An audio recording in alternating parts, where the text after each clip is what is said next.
श्रीं क्लीं ऐं बड़े बाबार्हं नमः। ॐ ह्रीं श्रीं क्लीं ऐं बड़े बाबार्हं नमः। ॐ ह्रीं श्रीं क्लीं ऐं बड़े बाबार्हं नमः। बड़े बाबार कहते हैं परिग्रह संख्या नहीं छूट सकती तब तक भय संज्ञा नहीं छूट सकती, यह व्याप्ति है। लेकिन आज बिल्कुल सातों भयों से मुक्त हो रहे हैं। 70 भय भले ही हो, लेकिन सातों भय से मुक्त हो रहे हैं शब्दों के द्वारा। समय सार में लिखा कि जब तक परिग्रह संज्ञा है तब तक भय संज्ञा से आप मुक्त हो ही नहीं सकते। सत्य भय विप्पमुक्तो, इसलिए रुजुता अपने आप में बहुत महत्वपूर्ण धर्म है। मेरा कुछ नहीं, मैं अकेला हूं। यहां तक कि भीतरी राग आदि परिणाम भी मेरे स्वभाव में नहीं। यह जमीन जायदाद मकान वो ये तो मेरे है ही नहीं। कहां गए वो चक्री इस भूमिका के साथ सामायिक में बैठता है। 12 भावनाओं के निश्चय के साथ बैठ जाता। वो सारे के सारे चक्रवर्ती कहां गए, वे रावण कहां गया, पांडव कहां गए, अगन लगी तन में, अपने आप में बहुत अद्भुत है। वो सब कषाय अभी भी भरी हुई है, लेकिन कषाय कर्म नहीं करने का संकल्प है। ऐसे प्रयोग करेंगे निश्चित रूप से आप कर सकते हैं। यदि आप नहीं कर पा रहे हैं तो कम से कम जो कर रहे हैं उनकी अनुमति तो करो, उनकी प्रशंसा तो करो। हम कहते तो हैं ऐसा होना चाहिए, ऐसा होना चाहिए। जब प्रयोग के लिए बैठ जाते हैं तो फेल हो जाते हैं, एक भी नंबर नहीं मिल पाता।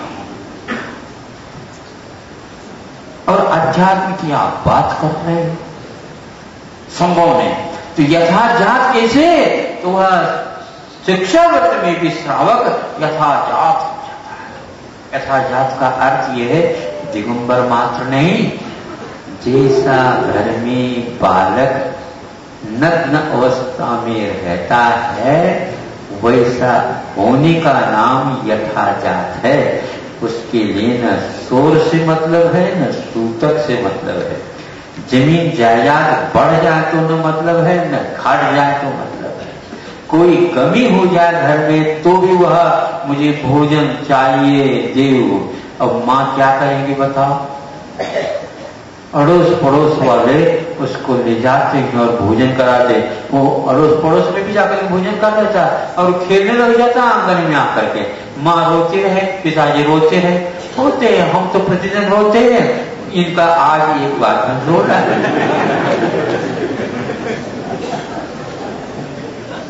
क्यों? अच्छा नहीं लगा? हमें भूख लग जाए तो रोते हैं और प्रतिदिन रोते हैं। रोए बिना तो दिया नहीं जाता। आज इनके लिए कुछ नहीं मिला होगा इसलिए रो रहे हैं, मिल जाए तो हमारे जैसे ठीक हो जाएंगे। उनको कोई मतलब नहीं होता, वो देखते रहते हैं मां क्यों रो रही। थोड़ा सा गंभीर हो जाता, बड़ा हो जाता, मां यदि रो रही है तो वह किसी भी प्रकार से आग्रह नहीं करता, निराश जैसे होकर के देखता रहता, क्योंकि वह शाना बन गया। नहीं समझे? अब बालक नहीं रहा, धीरे धीरे धीरे वो बालक बन जाता है तो फिर बालक की छवि समाप्त हो जाती है। फिर तो वह परिग्रह का ऐसा बड़ा महाप्रसाद खड़ा कर देता है तो फिर उसमें न मित्र है, न भाई है, न बहन है, न माता है, न पिता है। कोर्ट कचहरी में इन सब के साथ वह केस कर सकता है क्या नहीं? बताओ, ऐसे केस है क्या नहीं? पिताजी के ऊपर भी लड़के करके और लड़के के ऊपर पिताजी करके, माँ के ऊपर भी केस, उनके ऊपर भी केस, केसों से भरे हुए हैं। हाँ बिल्कुल। इसके अलावा दुनिया में अब कहां मिलेगा वो सामायिक? भले ही आप 1 घंटे के लिए पाबंदी लेकर के बैठते हो, लेकिन जैसे परिचय और उपसर्गों को जय करते हैं मुनि महाराज, उसी प्रकार आप ये श्रापाचार्य में लिखा है अभ्यास करना तो बहुत दूर, हम उसके अर्थ ही नहीं समझते। जो जो साधु की योग गाथा आई है, कुछ इसमें साधु है, उसको भी तोड़ मरोड़ करके अर्थ अलग निकाला जा रहा है। समय पर हम बता देंगे, विस्मय होगा आपको। द्रव्य संग्रह में गाथा आती है, दुहिहंपि मोक्षमत्, हाँ, दुहिहंपि मोक्षहेयु ध्याने पावणदि जम मुनि नियमा, ध्याने पावणदि जम गुणी नियमा। क्या कहा? मुनि के स्थान पर गुणी लिख दिया। चतुर्गुण तब तो हो ही गए। बस अब ये आने लगा, दोनों प्रकार के मोक्ष मार्ग गुणी को होते हैं, मुनि तो ये व्यवहार से। हाँ हाँ, बिल्कुल, ये तो अवधिक भाव है दिगंबरत्व, बल्कि आत्मा के भाव के साथ इसका कोई ऐक्य भी नहीं रहता। हाँ, दिगंबर शरीर को दिगंबर बनाने से क्या मतलब होता है? पशुओं में तो वैसे ही दिगंबरत्व रहता, लेकिन गुण की बात हुआ, मतलब धीरे धीरे बहुमान भी हटता चला जा रहा है। साधु का भेद जो ऊपर बताओ, ऊपर से संबंध नहीं रखता, भीतरी अंतरंग से उसका संबंध है। इसको वही व्यक्ति पकड़ सकता जो प्रयोग करे तो देखे। इन सब वातावरणों को देख करके ऐसा लगता है ध्यान की बात अब बहुत दूर हो गई है, बात भी बहुत दूर हो गई, ज्ञान की बातें तो इतनी हो गई, संभव है हम नहीं कर पाते इतने, ध्यान भी इतने नहीं कर पाते जितनी कि आज हो रही है। तो दत्तकण श्रावकाचार्य पे जब ध्यान अथवा सामायिक के लिए इस प्रकार भूमिका बनाई जा रही है, तो आप क्या कर रहे हैं? यह यदि संपर्क नहीं तोड़ते उतने काल के लिए, तो आपको सामायिक बन नहीं सकता। ये पक्की बात है। वो ये कहते हैं इसलिए सभी प्रकार के परिक्रमों का विमोचन करिए। 1 घंटे के लिए सही, जीवन पर्यंत कैसे परिक्रमों का त्याग करोगे आप? 1 घंटे के लिए करोगे, प्रतिदिन 3 बार करोगे, तो निश्चित रूप से वो करते करते समय बढ़ जाएगा। किसी भी वस्तु के प्रति मोह न रहे, परिग्रह त्याग सदा सामयिक करिए, ये बहुत महत्वपूर्ण है। यह प्रयोग श्रावक जब तक घर नहीं छोड़ता तब तक प्रतिदिन करता रहता है। ये बात अलग है, घर में बाल बच्चे हैं, उन बड़ों को सारे जिम्मेदारी सौंप करके वो करता रहता है, आवश्यक हो जाता है तो क्या करता है?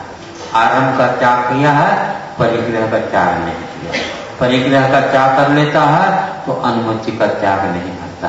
अनुमति का अर्थ, बच्चे आएंगे, बाबूजी ऐसा ऐसा है, आपके बिना ये काम हो नहीं सकता, अब क्या करेंगे?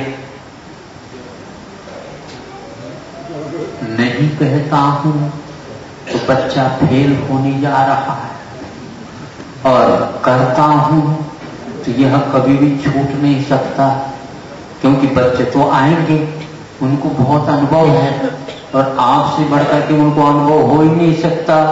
इसलिए आप घर में रहते हैं तो बच्चे आपके अवश्य ही याद करेंगे, फोन लगाएंगे, पूछताछ करेंगे, आपके बिना हम काम कर नहीं सकते, इसे भी जोर देंगे और आपको आओ कहना धीरे धीरे बढ़ेगा हो, लेकिन कहना तो पड़ेगा।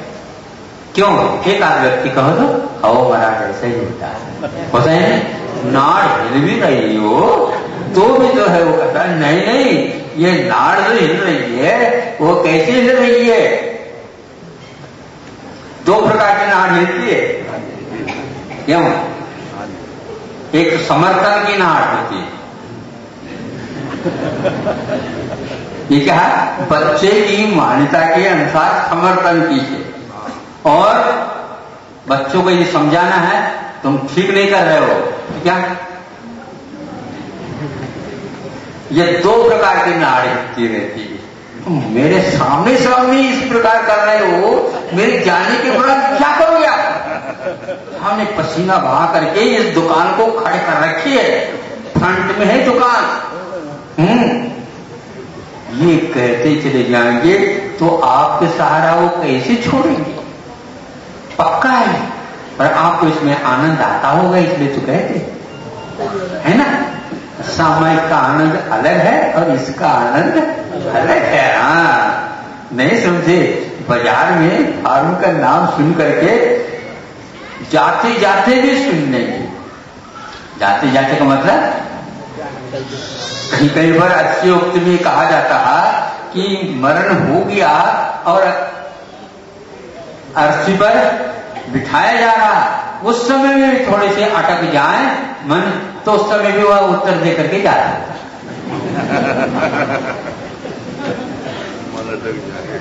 नहीं, ताकि जो पीछे रहते हैं उनका अच्छे प्रबंध होना चाहिए। इसी को तो बोलते हैं वात्सल्य। अपने परिवार के साथ यदि वात्सल्य नहीं रहेगा तो दूसरे के साथ कैसे रहेगा? हाँ, धर्म के मार्ग पर खड़े करके हम जा रहे हैं, इसलिए मुड़ मुड़ करके देखते चले जाए। यहां तक धारणा और भावना बन जाती है, पिताजी चले गए, यदि लौट कर थोड़े से आ जाते तो अच्छा होता। और सुनने में ही आता, पिताजी सपने में आए थे, नहीं समझे? ये बिल्कुल चलता रहता। वर्षों के उपरांत में जो है पिताजी का वस्तु तो हमारे प्रति बहुत ही क्या बहुत हाँ वात्सल्य भाव अभी भी गए हैं ऐसा लगता नहीं। बीच बीच में आकर के पूछताछ करते रहते हैं। उन्हीं की कृपा से सारा सारा घर चल रहा। भले ही वह अड़ोस पड़ोस में जाकर के वैरी बन करके बैठे हो तो भी ऐसा नहीं हो सकता। तो पिताजी ये सब बातें अतीत के साथ जो संबंध स्थापित करने की मुझे समझ में नहीं आता कि यह अध्यात्म कहाँ खो गया है। व्यवहार तो व्यवहार है, जो निश्चय के लिए साधन हो तो उसको हम व्यवहार कहते हैं, और निश्चय के लिए पोषक नहीं होता उसको व्यवहाराभास समझते। और पक्की बात है, इसलिए व्यवहाराभास व्यवहार नहीं माना जाता। व्यवहार तो वह है जो निश्चय का हेतु नियत को हुई, जैसे छेड़ाला में आप लोग बोलते हैं, वह निश्चय का हेतु होता है, उसी का नाम व्यवहार है। और निश्चय की ओर जिसका मुख नहीं है वह व्यवहाराभास माना जाता है। आप आर्जव धर्म की बात कर रहे हो, और आर्जव धर्म को अपने जीवन में उतारने से पूर्व में श्रावक के लिए कहा जा रहा। और स्वामी समंतभद्र महाराज जो कि आपकी भी परीक्षा करते थे, ऐसा व्यक्तित्व था वो जो आप मैंने तेरे गुणस्थानवर्ती भगवान, और उनकी परीक्षा करते थे, हे भगवान मैं आपको वस्तु क्यों कर रहा हूं? समंतभद्र मैं चूंकि आसमान में खड़ा हूं इसलिए तो नहीं, फिर क्या ये सोमश्रवण की रचना है इसलिए नहीं, ये पुष्पवृष्टि गंधोदक हो रही है नहीं, ये सारे दुनिया देव के लोग भी यहां पर आ रहे हैं नहीं, फिर कैसे माया विश्वपि दृश्यन्, ये सारे जो आपने बातें कही यह मायामय विश्व में भी देखने को मिल जाते हैं। हाँ, ग्रुप तैयार करके खूब इससे भी बड़ा किया जा सकता, ये कोई नहीं। फिर हमें नमस्ते क्यों कर रहे हो समंतभद्र पूछा जाता, तो क्योंकि भगवान आप क्या है इसलिए तो बताओ ना। इसलिए भगवान दोषावरणीय खाने, दोष और आवरण इन दोनों के अभाव है आपके। दोष क्या? मोहि कर्म का क्षय, आवरण का क्षय का अर्थ क्या? ज्ञानावरण दर्शनावरण और अंतराय, इन तीनों का क्षय हो चुका है, इसलिए तो मैं आपको नमोस्तु करता